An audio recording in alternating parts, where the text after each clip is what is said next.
Speaking of this is the thanks I get, King Magnifico did nothing wrong, and I will not elaborate.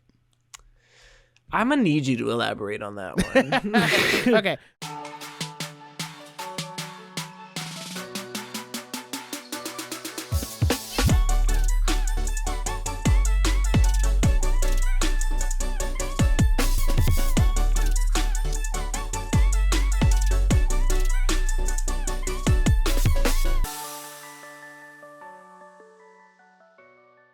Hello and welcome to the Nerdiest podcast, the show where nerds talk about nerdy things. Today, we are going to be reviewing Disney's hit new movie, Wish, which, if you've listened to other episodes of the podcast, I've talked about how much I just utterly despise the naming convention of this movie because it doesn't really have great SEO. And I've already gone into that, so I'm not going to go over it here. But we are going to be reviewing the movie because Jackson and I have both seen it and we have thoughts and we want to share those thoughts because this is kind of that movie where I guess it's Disney's make or break moment, especially for their animated movies, of are they going to keep going in the direction they've been going, or are they going to change course, listen to feedback, and go in a different direction? And that's what we're going to be talking about today. We're going to start off with general spoiler, or not general spoilers. We're going to talk about general thoughts spoiler free, and then we're going to get into spoilers a little later. Go. So if you haven't seen the movie and you just want to get some thoughts and know, is it actually worth watching at all? That's what this section of the episode is for. And then if you've seen the movie, we're going to talk spoilers a little later. Now, I want to get a couple things out of the way. One, you may notice, Jackson is not in his usual setup. What? Why do I look so ugly all of a sudden? Well, because he's at home, and we were actually supposed to do this episode on Friday. Right now it's Wednesday. Wednesday night we're recording this. I just got out of the theater for seeing Wish. Yeah. And we were supposed to do it this weekend to go out like a week from now. And then I got out of the theater and I was like, I don't know. Kind of want to talk about it now. Yeah. Instead of like 2 days from now to go out a week later. So we kind of just impromptu threw everything together.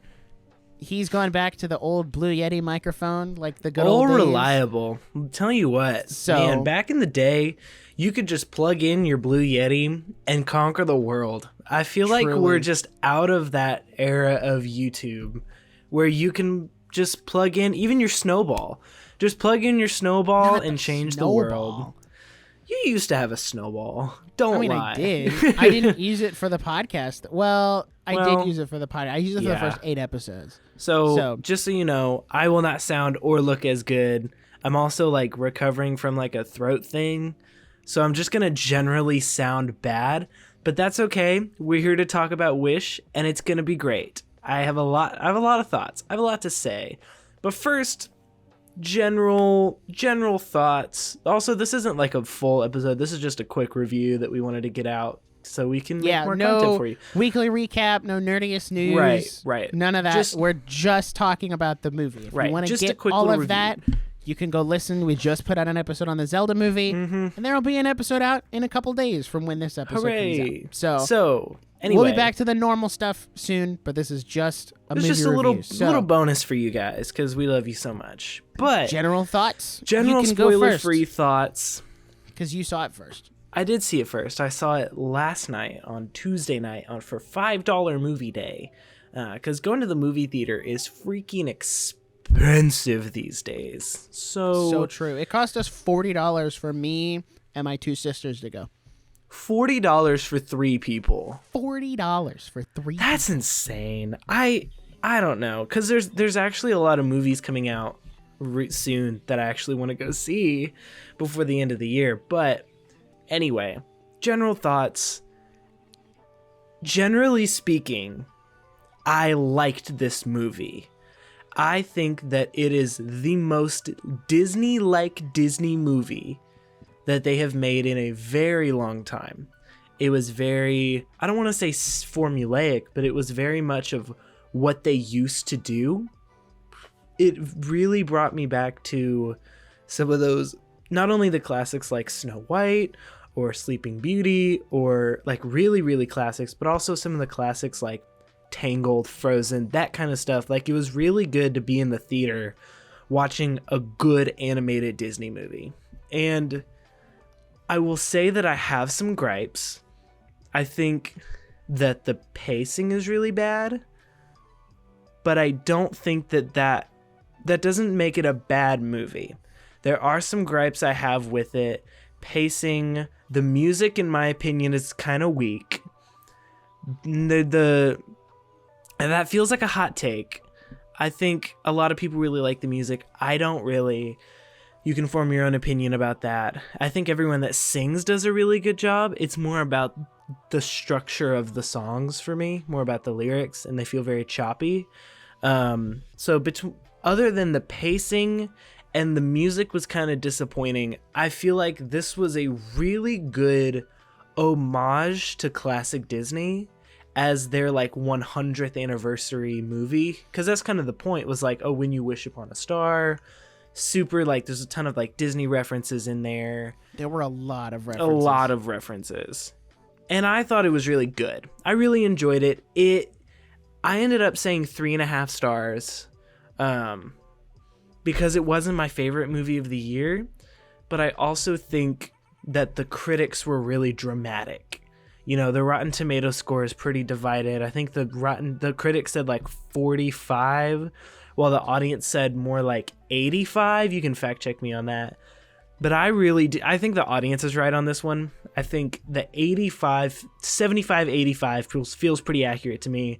It's not going to break my Disney top 10, but I would watch it again. And there are some songs I like on it. I just think that there was some opportunities to make it a lot better. So 3.5 stars out of 5. It's really not that bad. It's one of the better movies I've seen this year, because I've seen some stinkers this year. But those are my general thoughts. I think if you want to know, is it worth seeing? If you're a Disney fan, the answer is yes. If you're really into like, oh, I just want to see all the cool Disney references, and I'm really into what like Disney does, and I really want to see them make a comeback, I think you will enjoy Wish. It will not be your favorite Disney movie, but it will be an enjoyable time as you point and say, oh, that's from that, you know? Which those I are my legitimately did at the end of No, me too. I'll get into it. We'll get into that. But yeah, those are my general thoughts. I side with the audiences on this one. I think it's worth seeing. It's better than 98% of the stuff they've been doing recently. It has no agenda. I didn't feel preached to in any way from it. And so confidently, like, bring your children. There's nothing in it that I felt was like, whoa, this is like so crazy. I had some worldview like disagreements with it, but also if you're getting your worldview from a Disney movie, you have other issues. So, you know, I didn't agree with a lot of the worldview stuff, but it was also like, it's an animated movie. I don't care. You know, it was a good time. That's my general review. Okay. Well, before I give my general review, I will say Rotten Tomatoes critics said it was 47%, and the consensus, according to Rotten Tomatoes, was Wish earned some tugs at the heartstrings with the way it warmly references many of the studio's classics, but nostalgia's no substitute for genuine storytelling magic, no matter how beautifully animated it might be. The audience score is 82%, and I think what's so weird is we've had a lot of movies this year that have been very divisive between Rotten Tomatoes and the critics. We saw it with the Mario movie. We saw it with FNAF. We've seen it with Wish. Like, it's these movies that almost try to appeal more to the people who are paying to come see them as opposed to the critics who are getting paid to see them.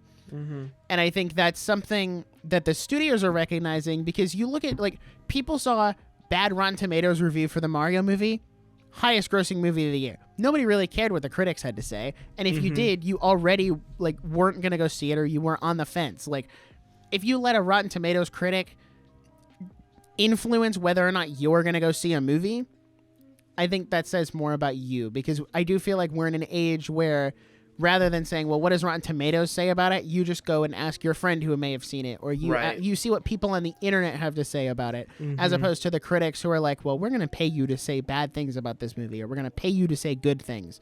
Because at the end of the day, critics are getting paid to give their review, regardless of how it is. So that's gonna influence a little bit. Whereas like us right now, we're not getting paid to share this review, so it's gonna be a lot more open and genuine. I really wish we were. I feel like that would be nice. Disney check just cleared. I also think like when you're looking at reviews for these movies, you have to think about the genre and the medium.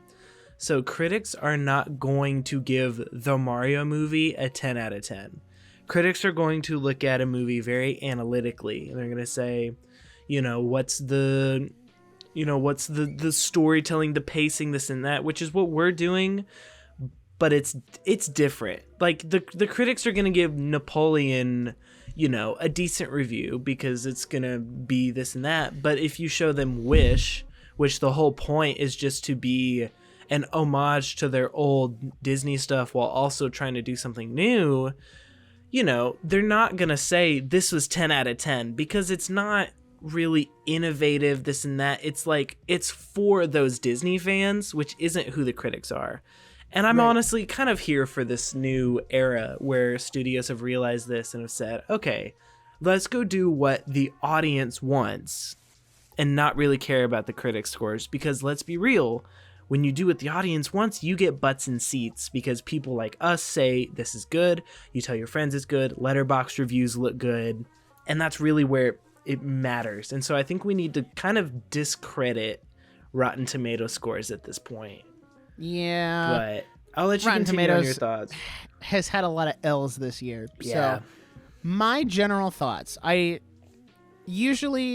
Jackson saw this movie before I did, and usually when he sees movies, he'll text me and be like, hey, I thought it was good. And then like, even if we're going to do an episode on it, we won't like go into deep specifics because we'll save that for the episode. But for this movie, I said, don't say anything. Don't say if you liked it, if you disliked it, if you thought the music was good, if you thought the music was bad, if you thought the animation was good or bad. Like, don't tell me anything. I want to go in with as open a mind as possible, because I had already been a little on the fence about it. One, because it was a Disney movie, and Disney has had a lot of misses, and we've talked about this repeatedly, how Disney has just completely burned their audience and ruined their positive word of mouth. And I think this might be them starting to build it back. They're on the upswing. They're on the upswing. It's just a question of whether or not they stay on the upswing. Because this could ultimately, we look back a year, 2, 3 years from now, this could just be a fluke, a glitch in the matrix, like a kink in the system. There was one good movie and they made it this way because it's their big 100th anniversary movie and they really wanted it to do good. So I hope that this movie does well financially to kind of like, it's that like vote with your wallet type principle where people will go see this movie off of the word of mouth, of the positive word of mouth from people like us who are like, hey, there's nothing in it that your kids shouldn't see. It was actually pretty solid, had some good music, just really entertaining. You should go see it. And that's kind of the gist of my general thoughts. As I went into it, much like Jackson, I also have worldview issues that I will get into in the spoiler section.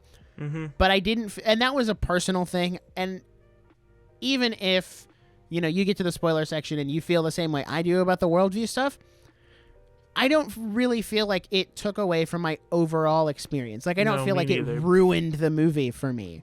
So, overall, I thought it was a really solid movie. It's one of the best Disney has put out recently, aside from, like, Encanto and Haunted Mansion, I guess, are the only other two that I'd say, wow, these were really good.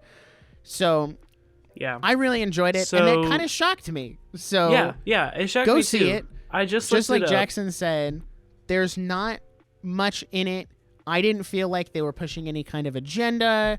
They were trying to, oh, here's this, like, we got to preach this ideal to you or anything. It was just an entertaining movie, which is what I want to see more from Disney. Yeah, I just looked it up, and as of November 22nd, Deadline reported that the 5-day box office for Wish was around 40 to 45 million. And so not as good as they used to, because Disney used to own the Thanksgiving box office. Isn't that just the last 2 days? It came out today.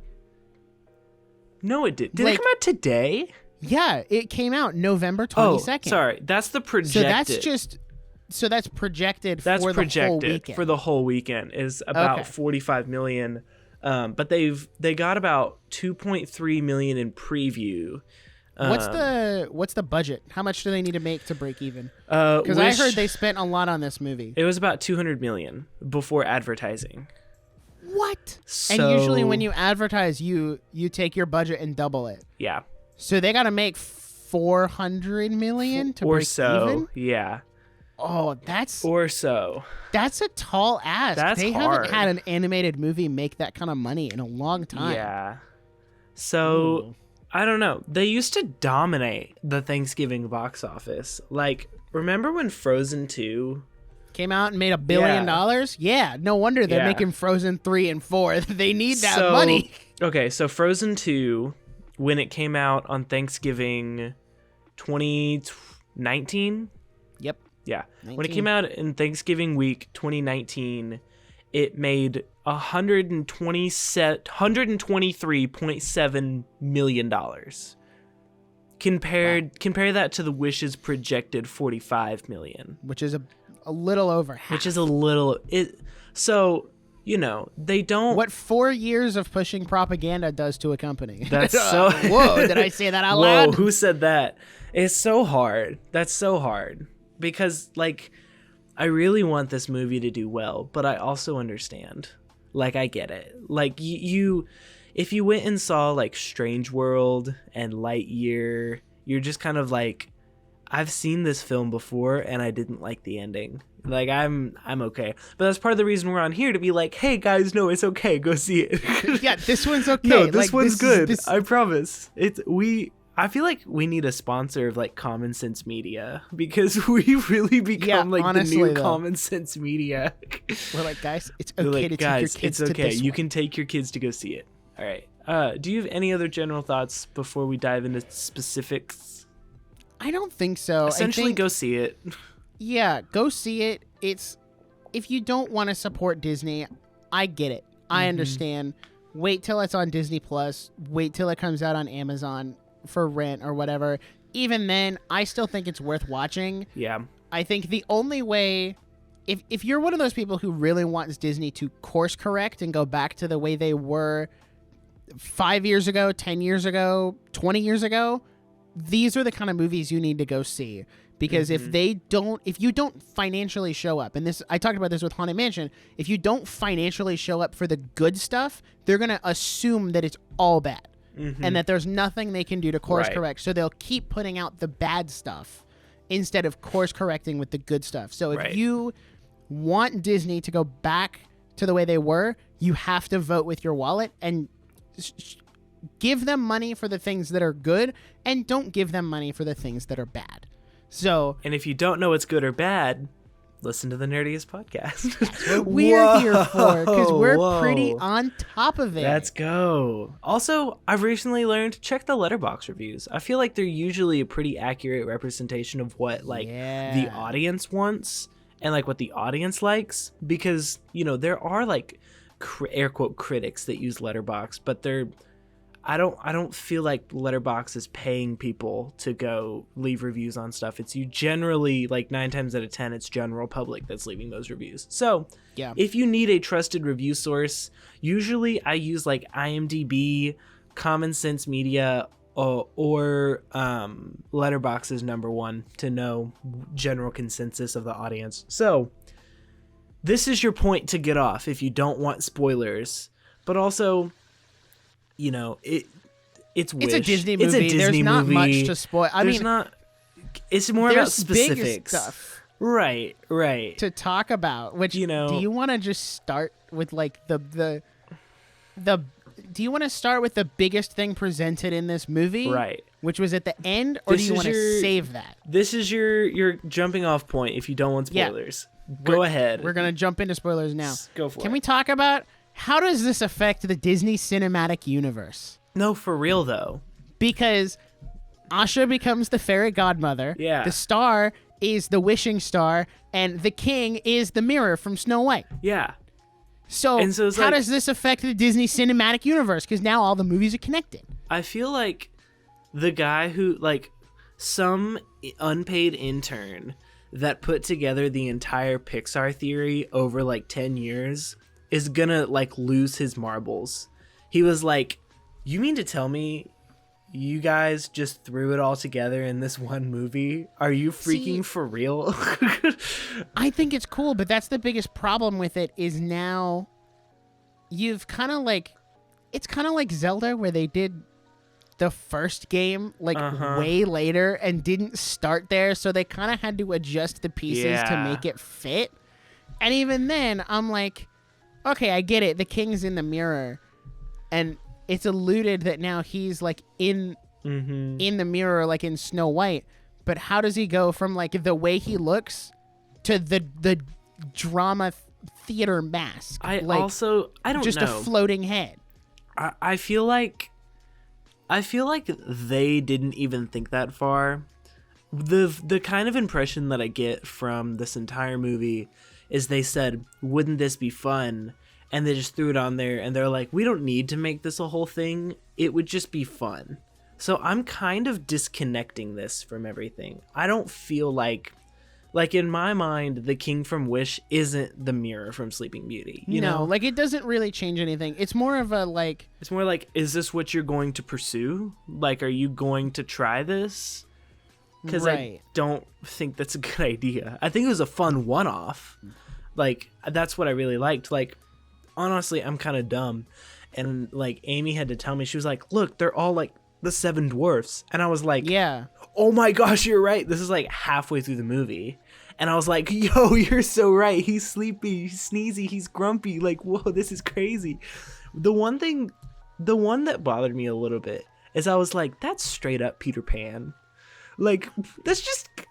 Right? Peter Pan is just... And the like, queen is like, oh yeah, he wants to fly. And I'm like, okay, get out of here. All right. Get out of here. Like, when it's clever, or I really liked the bear. Like, when the bear comes in, she's like, thanks, John. Like, that's little John from Robin Hood. Like, that was really subtle. Like, oh, awesome. But it's just straight up friggin' Peter Pan right here. And I'm like, that wasn't clever. You just gotta throw him in there. And then, like, when you see his wish in the little ball, he's doing, like, the go up and then straight down like Peter Pan. And he's got, like, the hat and everything. I'm like, no. I'm just like, bro. Too obvious. Too on the nose. Too on the nose. Too on the nose. So one that was very subtle was, like, Asha wearing the fairy godmother cloak. And, like, having the hood and having the wand and, like, all that. I was like, oh, that's really nice. Did you stay for the post-credit scene? I did. I almost cried. Like, that was another one where, like, he does the When Disney You Wish song. Upon a Star. Yeah. That was really nice. That was really sweet. Like, a nice little nod. Yeah. I really liked in the credits when they put all of the, like, every characters. movie up to the most recent one. Even, like, they put Emperor's New Groove in there. Like, some of the movies that people forget about. They had like Emperor's New Groove, Atlantis, Treasure Planet, like like Big Hero 6 was in there. You know, like, about. Come on, get out of here. Everyone was there. Yeah, it was like I liked that was the Disney equivalent of Smash, where they were like, everyone's here. Right. Yeah, that's I think what this is. So. Yeah, those nods to the classic Disney stuff was really good to me. I really enjoyed that aspect. But I also kind of like looking at Wish as an independent story is where I start to see some flaws. And so like I feel like Wish I feel like back in the day, and you can correct me if you disagree, I feel like they released Frozen and no one really knew what Frozen was going to be about, and then it was a smash hit. They were like, "Oh my gosh, Frozen is it." And they kind of modeled anything they did after that as Frozen. You know, like Frozen was kind of the framework for Disney movies for a while. Yeah. And it was that way until Encanto came out. And Encanto hit theaters and it did okay, but then it hit Disney Plus and it blew up. Exploded, if you like will. I feel like Encanto was the most recent like big Disney movie. Which is crazy because it was almost 2 years ago. So, no, it was 2 years ago. It was the Thanksgiving movie 2 years ago in 2021. You're right. It was 2 years ago.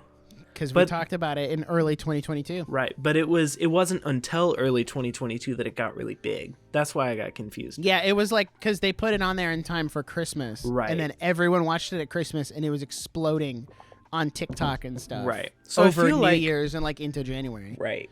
I feel like since Encanto got big, Encanto became the new framework. It's like Wish to me had a very big Encanto vibe, which I felt like didn't work in its favor. I really liked that it was grounded in one location because it let you go deep into the world building, where they were like, hey, this is our island. We don't need to go on this grandiose adventure off of this island. We can stay here. And I really liked that. But I also felt like the first song, the Welcome to Rosas, I was like, this is just a worse version of the Family Madrigal. Whoa, I thought that song was pretty bopping. I just didn't. Like, I didn't vibe with a lot of the music. So the music is a long tangent for me, so I'll save it for a second. But it's just, as an independent story, Wish doesn't work as well for me. I feel like I liked comparing it to Encanto, I really like the concept of Wish better than Encanto, but I think the execution of Encanto is better. And I'm trying to figure out what like the moral or what the lesson of Wish was supposed to be. Like, I didn't really leave with this is what this was about. It was very theoretical. I think and I don't know if we want to get into this conversation now, but I think the lesson was you shouldn't rely on a higher power to make your dreams a reality. Which, before I go on that long tangent, I want to talk about the wishes themselves for a minute, because to me, I think my biggest stumbling block with the movie was that none of the wishes felt like it was unattainable for you to do yourself. Right. Like, her granddad wanted to be like play music and inspire people. That's not like super unattainable. I do that. It's not that hard, guys. It's not like it felt very much like, oh, I wish I could learn a new language. I wish I could, sail a ship. Like, it was those kind of things that I didn't get it. Like, some of the wishes were like, oh, I want to fly. Like, okay, that makes a little bit more sense of like, oh, that's something that humans cannot tangibly do. Mm-hmm. And now they want to do it. So, to me, and even when King Magnifico was like, oh, I can't grant your granddad's wish because he wants to inspire people. What is he going to inspire? That's really vague. And it was the concept of like, okay, but how is that bad? Like, I understand it's vague, but that was kind of where he lost me a little bit. Because going into it, I was like, oh, King did nothing wrong. Like, he has a point of, I can't grant every single wish because not all of them are good. And, some of them may be detrimental to our society. But then there's stuff like that where he's like, well, it's too vague. Maybe he inspires like a mob or something. And it's like, I guess that's supposed to play into his fear of being usurped from his position of power. But it's like, okay, then at a certain point, like, you grant that wish, and if it's getting out of control, you can kind of curb it. Pedal it back. Pedal it back. I also never understood why he never let them go. Like, if he knew he wasn't going to grant it, because he wasn't taking power from them until he broke the one. So for all that time, he was just kind of letting them expire. Just kind of letting them hang. I feel I kind of, where I landed on this whole thing, and we can get into this now if you want, is it was very much like, the problem was he was playing God.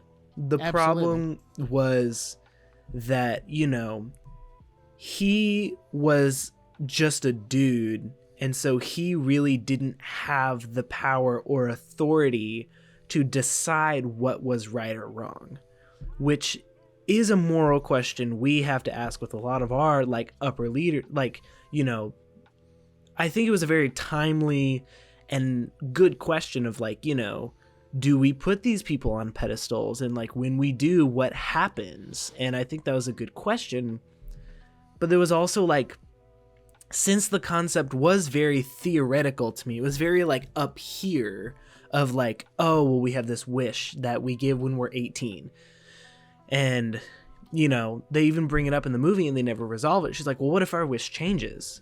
And it's like, yeah, what if the wish changes? But also, like you said, these people were putting all of their stock in their wishes when their wishes weren't really anything insane. They were really like, oh, I don't know, I could do this. I kind of want to do this, this and that.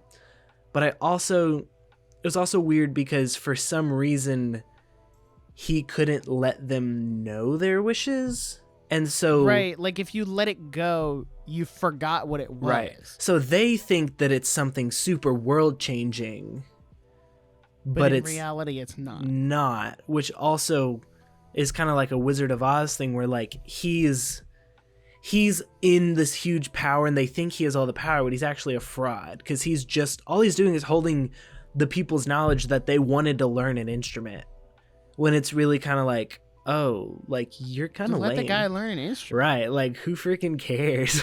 And so I understand it because he was actually a pretty good villain of like, he kind of landed in a gray area of like, like at the beginning, he was pretty convincing where it was like, he's kind of valid. And then he went crazy at the end and I was like, okay, pretty standard power corruption arc. I'm here for it. Right. I just wish he had more of an arc than, oh, I'm so sweet. Just kidding, I'm evil. And it was like, I don't know if I wanted a redemptive arc necessarily, but I wanted more than that. More than like, why is he evil? What is it? Like, and not just, oh, my dad died and I don't want that had to happen to anyone else. Where it's like, I don't know, you seem kind of crazy. I feel like that wouldn't be enough for you. His motivation was, oh, my village got raided and burned and everyone was killed and whatnot, and I don't want that to happen again, which is honestly a really good motivation for him to do what he did. Right. He essentially went to an island, built this utopia, and said, hey, if you come here, you can be safe, you can live and like have a great life. That really convincing. I would probably go live there too if I was in that universe, because the premise of what he was selling, while it was a little fraudulent when you started to look into it, the concept and the premise was really good. And I guess we can just get into it. I'm not going to beat around the bush. This, to me, as a Christian watching this movie, felt like a very negative mischaracterization of what an atheist thinks God is. Because... Okay, I'm following. You following here? I'm following. So, in my mind, the way King Magnifico was portrayed is how an atheist or someone who hasn't read the Bible and doesn't truly understand God's character, this is what they think he is like Christians will go and be like, yes, let me submit this prayer, and maybe, just maybe, if you think it's good enough, you'll make it happen. Because I want a new car. And if you think I'm good enough to have a new car, bam, that's what'll happen. And it almost felt like the protagonist was being put in a position, and Asha was in this position of like, wait, so you don't grant everything? Like, what if you just gave them back? And that's when he turns into that very like, no, only I get to decide what everyone has. And I did a whole thread about it on Twitter, and essentially what it boiled down to was like, if King Magnifico is God, we are the people submitting our wishes or prayers to God in hopes that he will grant them. Now, here's where the difference is. One, King Magnifico is a human, imperfect. God is like this all-perfect being, right? So that there's already a split there and a difference in how that works out. But the difference is, God actually knows, because he's all-knowing and omnipotent, he actually knows what is and isn't good for you. Right. King Magnifico, on the other hand, does not. He's making his best judgment, best guess, best assessment, based on the wish and based on how that's going to impact the world. Also knowing that he's making this decision from his own narcissistic worldview. Right. So that's very much... I understand the point, because a lot of people, especially non-believers, are like, well, God is just, we're just pawns in God's game, and I don't like that. When it's like, no, in reality, this is a very loving God that not only knows what's best for you, he knows what's best for you, even if that means trial, something bad has to happen. Right. It's kind of like the old Spider-Verse, like it's a canon event. Like he uses that, everything, God does everything for a reason. And so maybe he says you shouldn't, fly. Your human desire doesn't need to be granted by him. Maybe that's not in his will for your life, and that's where a lot of faith comes in, and that's where, understandably so, a lot of people get lost, where they're like, I feel out of control, and it's like, yes, and that's a wonderful, wonderful thing, because you can't do it all yourself. Because the thing, like, if you want to keep the parallel going, King Magnifico was like, I'm setting rules for your safety and for your benefit and your flourishing. Like, nobody else gets to use magic. That to me seems like a pretty natural rule of like, hey, I'm setting this rule for your own safety. I'm going to grant wishes based on what's best for the community and best for the environment, because maybe some people's wishes, like, I want to be an evil dictator. Like, that's obviously not a good wish. So the idea that everyone should have their wish granted solely because they submitted it is a flawed idea. And not saying that's exactly where it went, because that's not exactly where it went. Right. But it walked that line. Mm-hmm. That's and also... what I... You go ahead. One thing I was kind of hesitant about is if you really want to go the theological breakdown, which I did on Twitter, like, looking at it, it's kind of an anti-God story in general, because the whole message is you don't need the higher power to tell you what you can and can't do. You are an individual. You have your own free will. Just go do it. You don't need to ask. You don't need to submit anything. Just go do it. Which, as we've said, like, is not entirely true. Right. You should take agency for yourself and attempt to do things. If you want to learn a new instrument, go and do it. Go do it. You want to learn how to fly, go to pilot school, I guess. Right. Like, it was, and that was my disconnect with the wishes, was it never felt like anything anyone couldn't do of their own free volition. You know what I mean? Right. And that's kind of also why the main character was actually really interesting to me, was her wish was she wanted more for her family, which was pretty much the only wish I could see in the movie that wasn't kind of obtainable from your own free will. Right. And so it was I thought it was actually really interesting. And you could even bring up in a pro-God argument of saying, well, she just wanted more for her family. And so, like, she just kind of had to kind of get there. And so, I don't know. I think it was I can't say if that was the intention of this movie. I'm not going to be the conspiracy theorist that says, oh my gosh, Disney made this movie. They're going to come eat your children. They hate God. Mickey Mouse is going to devour your children. He's going to come and destroy our churches and build Disney retail stores. That's not the point at all. That's not what I'm saying. I think this is generally just a anti-high power movie, ironically coming from Disney. Who is a high power in the entertainment industry. Which is a whole nother conversation of, like, is this a reverse messaging kind of thing? Like, they're like, yeah, guys, we're on your side. Take down big business. And it's like, thanks, Disney. Wait a second. Big business.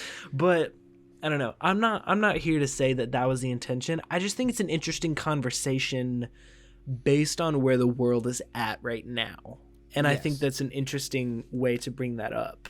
And I don't say any of this to be like, don't go see Wish, it's anti-Christian. I think ultimately this is, like Jackson said, it's more of a conversation because I didn't feel like it took away from my overall enjoyment of the movie. Neither. But it is something that made me think. And it made me leave the theater thinking of, like, how do I see this? Like, how do I actually look? Because sometimes I'll just be like, well, there's no Satan in this movie, so it's okay. And it's like, well, actually look and actually think, how does this fit in your worldview? You can still enjoy movies that don't perfectly fit in, your worldview. It just makes you think. Right. And even if you sit down and have a conversation of like, well, if the king is a negative portrayal of God, how is that false and incorrect? And how can we show that that's incorrect and that God is actually this all-knowing, perfect being who does know what's best for us? So I don't say any of that to say, hey, don't go see this movie. I'm not going to be that guy. Because we just talked about how, like, not preachy it was. Right. Like, I think... Because all of that, by the way, was just from me. Right.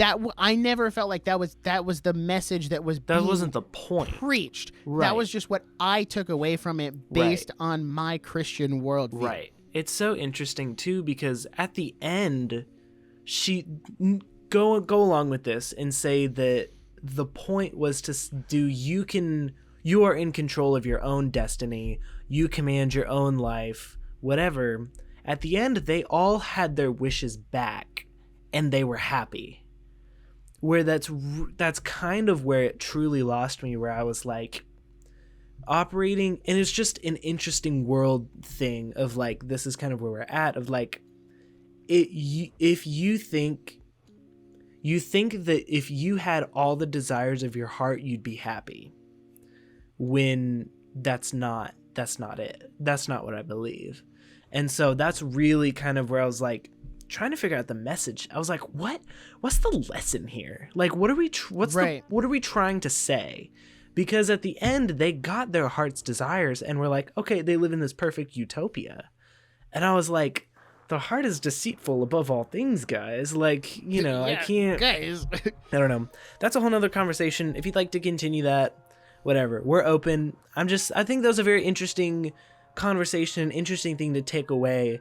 And I think it's really, Christians fall in a really weird spot of like, they don't want to talk about movies and stuff like this. They don't want to pull Christian messaging out of these kind of movies, when it's like, no, we can be part of this conversation. And it doesn't have to be a conspiracy theory. It can be a conversation. It can very much be, let's just hang out and talk about this. So that being said, I did enjoy this movie. I just needed two things. And this is what I put in my Letterboxd review. It needed two things from me, and it could have been like 5-star because the animation was incredible. I really liked the concept. I thought all the actors did a really great job. Everyone that sung really well. I just needed two things. It needed 20 more minutes. This is what I say about pretty much every animated movie that comes out recently.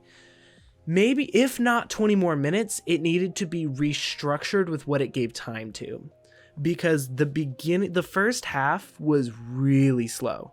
It was like, all right, we're figuring this out. Let's get the world. And then the second half was like breakneck speed. We got to finish. We got to get this done. He's evil now. Okay, cool. We checked that off. We're doing an evil big fight. Also, side note, I thought the ending was a little anticlimactic. I really, really needed him to turn into like a big dragon or something. And they like do one big final epic battle. That would be awesome. But it was really like, oh no, they're trapped. Oh, they're singing. Okay, they're fine. No, they're not trapped, and then they're fine. It's and like, he's in the mirror. He got sucked in. He's in the mirror. I'm like, oh, okay, that's cool, I guess. So those two things, it could have just. They really had a lot there that they were trying to dig into, and they just didn't have the time to dig into all of it.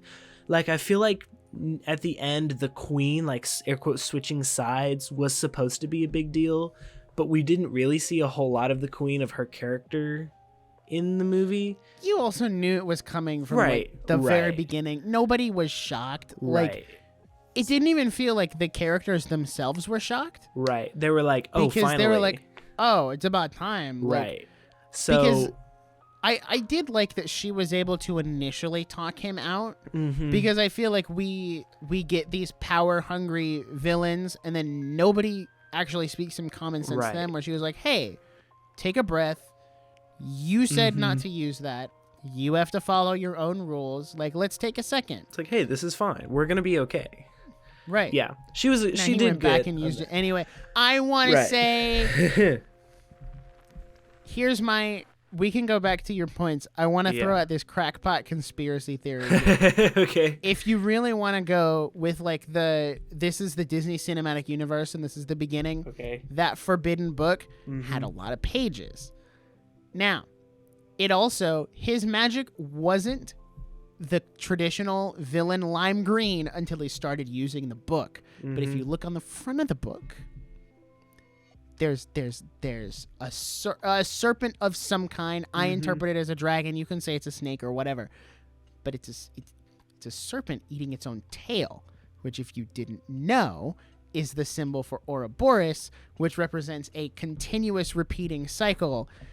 Which you could say, if villains later on found this book, the book itself would be continuing the cycle of turning decent people into these villains who ultimately meet a demise, and then the book falls out, goes to the next person, so on and so forth. That's my crackpot theory. It seems very weird that they put an Ouroboros on the front of the book and then never mentioned it. Like, it felt like one of those tiny little details that you could overlook if you didn't know. You'd been like, oh, that's a cool thing on the front of the book. But, you know, I'm a Xenoblade fan. But I know what the Ouroboros is. You don't understand. You mean Ouroboros I'm just from saying. season 1 of Ninjago? Like, You mean Ouroboros what from the season heck? 2 of Loki? Season 2? What? What? Yeah. So, if the pacing was better, and if the music was better, is my second part. I can't decide if this is a hot take or not, just because I've seen mixed opinions and I've talked to different people with mixed opinions. The music didn't do it for me. I feel like the movie, the whole point was they're like, it's like a classic Disney movie. The animation style was really cool. I felt like it kept it really classic while also being 3D. I really appreciated that. There's all these references to old movies and this and that. And then the soundtrack was so generic. Like it really felt like some random pop radio was playing when they could have really put in this like classic Disney, like old Hollywood strings and all of this. That being said, I don't have issues with the singers. The singers did great. I just don't think the lyrics they were given were phenomenal. Some good things to hit. I think At All Costs with Chris Pine and Anna DeBose, phenomenal. Chris Pine can sing like nobody's business, and no one talks about that. You can't forget the artist Disney. Oh, sorry, and Disney. That's my bad. So, At All Costs, that's the one they sing in the throne room where they're talking about the wishes. I thought that song was really beautiful. I appreciated that. I also really liked I'm a Star with all the animals singing. I thought that was really fun. This Is the Thanks I Get is okay, but it's not my favorite. It's not my favorite. It's okay. It's the best song in the entire movie. I feel like, and this is the best way I can describe it, a lot of the music to me was just very choppy.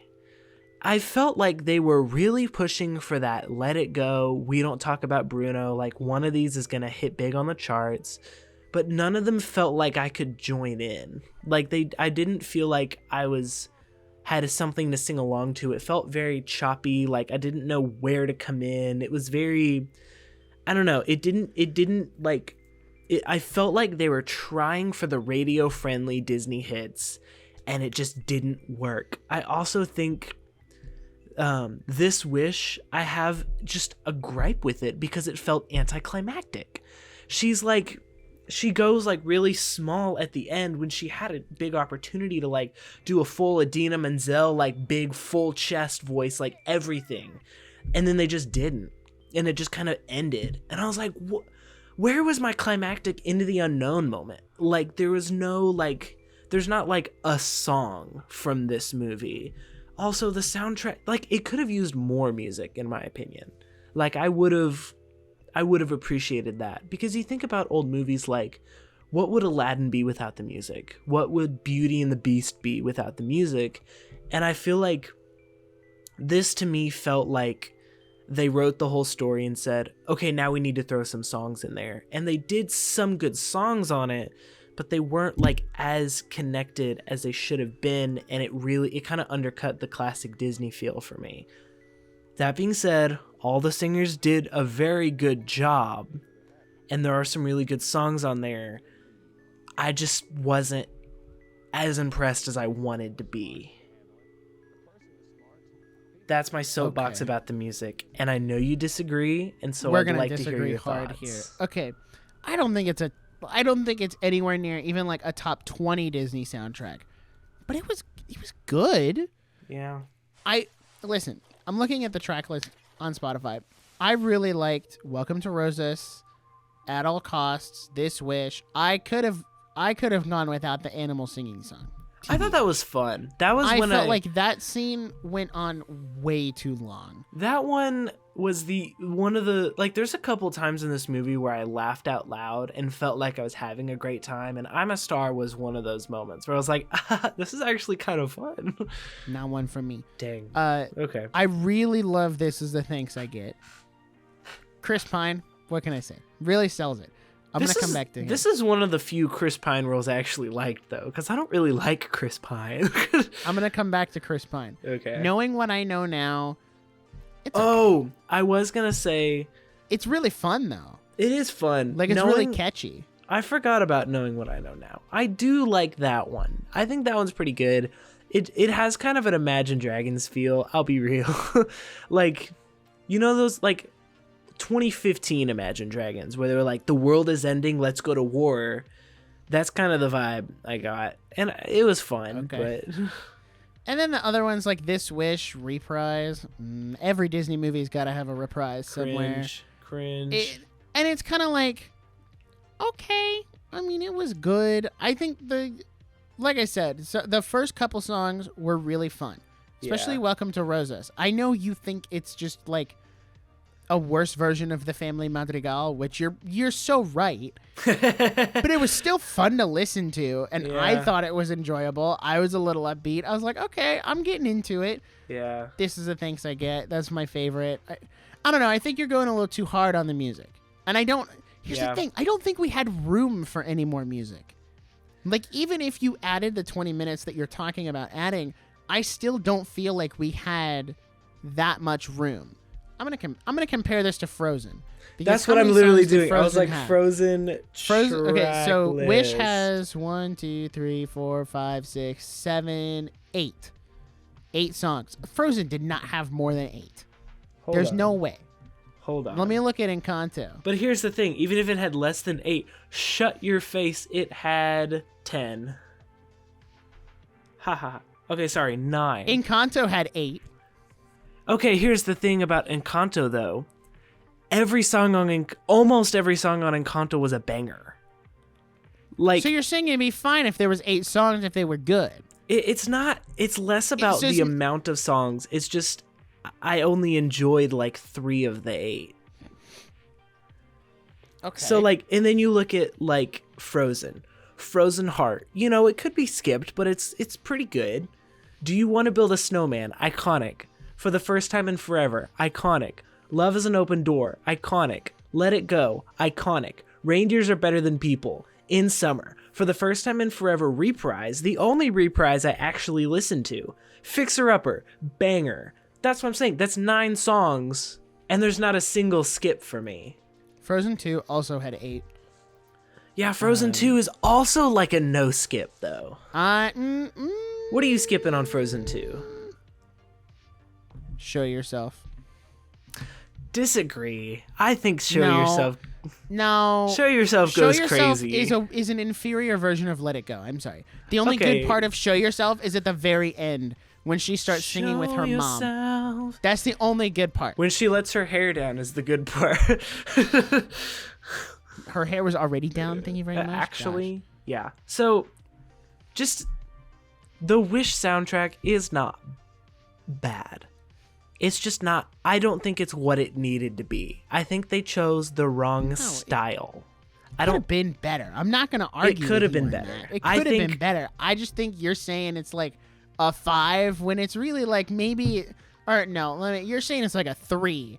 I think it's like a 5 or a 7. It wasn't awful. It's okay. It's, you know, there's nothing that I'm going to like throw in my playlist except maybe I'm a Star or This Is the Thanks I Get. This Is the Thanks I Get went in my playlist. I downloaded it off data, which I never do. I downloaded it off data at the Mexican restaurant so that I could listen to it on the way home. Okay? That's how much I like that song. That was really white. Watch it show up in my Spotify Wrapped in like 2 weeks. It'll jump up to my number 1 and I'll be so mad. R.I.P. Speaking of This Is the Thanks I Get, King Magnifico did nothing wrong, and I will not elaborate. I'm gonna need you to elaborate on that one. Okay, I can't remember. This episode has been so sporadic. I don't even remember what I've talked about. I think he did nothing wrong until he started breaking the wishes and absorbing the power for himself, and then went into when he actually turned evil. I think that's right. That's where wrong. he lost me. Yeah. But I understand where he was coming from of like, I'm trying to protect this utopia. Right. And I have a really good reason for protecting the utopia. And I think if they hadn't gone so far down the villain path, they could have done a little redemptive arc at the end. Yeah. And kind of brought him back down. But as soon as the queen was like, oh, there's nothing that can save him now, and they looked at the book and it was like, when you use this, you're like cursed forever. Right. Even using it once, you're cursed forever. Right. And I'm like, dang. yeah, they're not going to do the redemption arc thing. They could have honestly, redeemed him. I don't know. I might have been more mad if they did redeem him, because I would have been like, I don't know, this guy's pretty evil. He kind of deserves what he got. Gets stuck in the mirror since he loves himself so much. I get it. It's like irony. I feel like that's what made him a really good villain, though. Was you really... He was kind of in a moral gray area until he really went down that path. A good villain is sympathetic until they're no longer sympathetic. Right. I felt like they sounds really... dumb, but it's kind of true. I felt like they really nailed him where it wasn't like... It wasn't entirely you needed to relate to him, but it also wasn't entirely he's just evil because, you know? Right.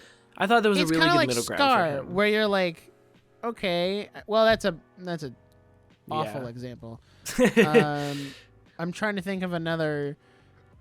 I mean, like Thanos. I don't know, Jafar. But I'm trying to stick with like Disney animated movies. I can't really think of another one. Dr. Fossier, like Big I Hero understand why 6? he's doing What's it. the guy Maybe from Dr. Big Hero Fossier is a good comparison, because like you understand why he's doing, because he's a poor guy and he wants to become rich. So like you kind of get it. Right. You empathize with like, oh, he's in the lower like poor class. I don't know. What's the guy from Big Hero 6? That might be an even better comparison. Yeah. It's been forever since Or I've seen that Professor movie. Callahan. I think it's Professor Callahan. It's like, yeah, I get it, because, you know, you're mad that your daughter got stolen or whatever, but I'm also like, you can't... Maybe don't be evil. The ends don't justify the means, you know?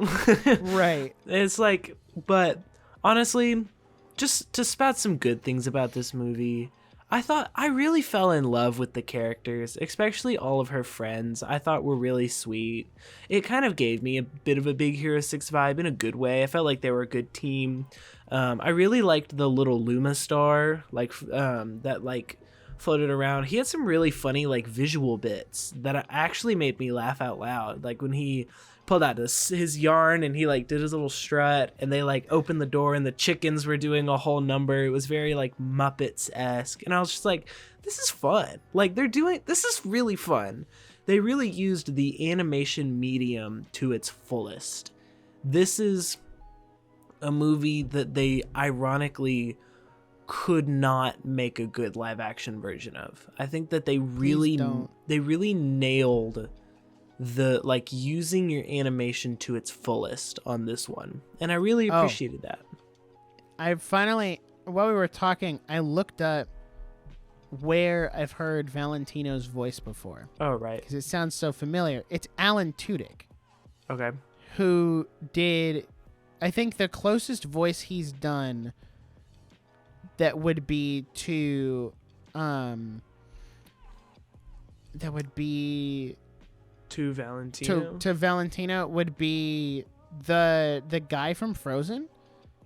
The Duke of Weaseltown. The Duke of Weaseltown. He was also King Candy in Wreck-It Ralph. Shut up. No way. He was a Tuk-Tuk. Who was he in Big Hero 6? Interesting. He was Alistair Cray. No, he was Big not. Hero 6. What a talented guy. He was the voice of Iago. He was Hey Hey in Moana?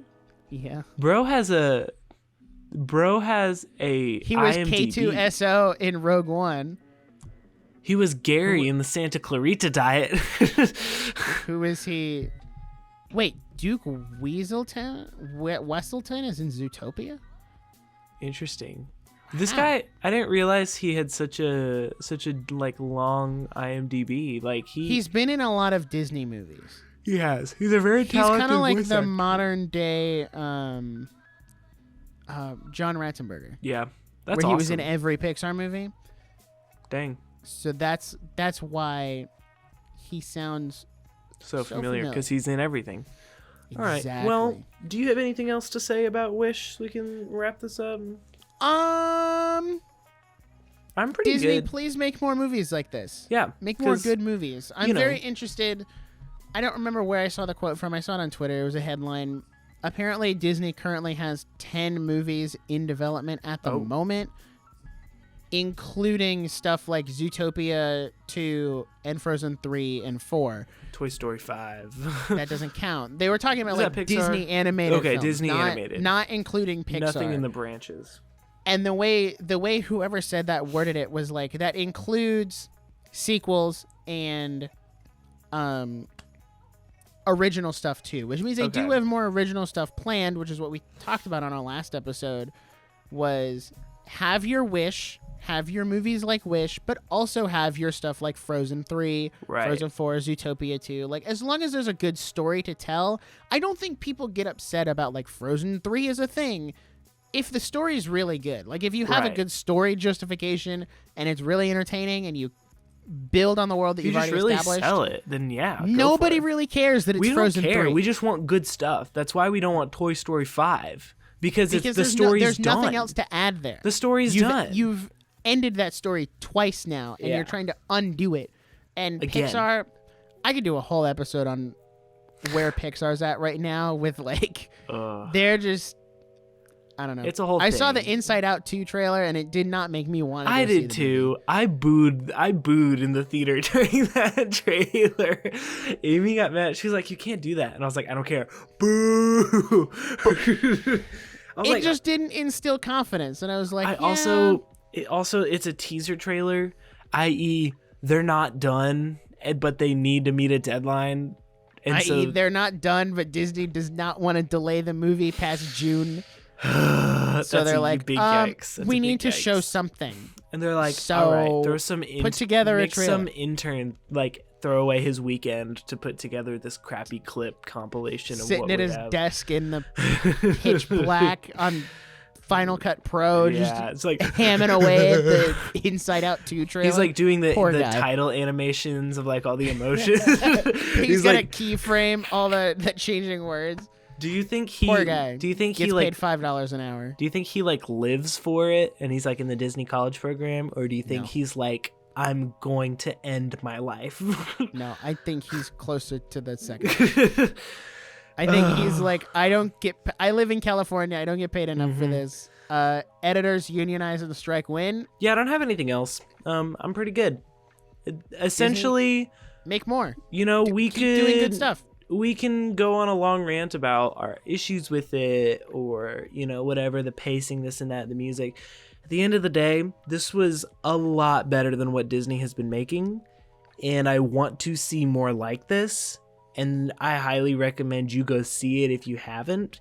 And I will probably watch it again, honestly. And it's a step in the right direction. It is. It'll probably grow on me as time goes on. But at the moment, I think they're on the upswing. I just hope that they stay on the upswing. So that's kind of my concluding thoughts is this is good. Please do it again. Yep. But also improve on what's wrong with this one, you know? Yeah. That's all I can ask. But thank you so much for listening to this very special bonus episode of the Nerdiest podcast. I know. Just a little extra thing for the fans, for the girlies. Thank you for listening. But if you would like to stay up to date, make sure you're following on Spotify and Apple Podcasts, and make sure you're following on Instagram at the Nerdiest Podcast to know when new episodes come out. And if you like what we're doing here, we really took the time to do a little special episode for you, so you should give 5 stars because we love you. And, 5 stars on Apple Podcasts or Spotify, wherever you're listening. But also, make sure to tell your friends because word of mouth is the best way for us to grow. So, also, make sure that if you really love the content, or just really love, you can subscribe on Spotify, become a Spotify subscriber for only $3 a month. And you could have an access to our whole backlog of bonus episodes of the Nerdiest Aftershow, which is our Patreon exclusive. You can also follow on Patreon. Don't worry, more stuff is coming to that very soon, and so as time goes on, it just becomes more worth your money. So make sure you subscribe to that. If you are a mystery Spotify subscriber, identify yourself so we can thank you personally. We love you and we want to thank you. Also, thank you to our Patreon, Mr. Bearded Mana. We appreciate your patronage and your support, but if you don't have any money, make sure you subscribe on YouTube and follow on Instagram and leave 5 stars, because that is a great way for us to grow and to support the show, even if you don't have the money. So we will see you very soon, actually, in the next episode. So make sure you stick around, stay tuned, and we'll see you next time. Until then, bye.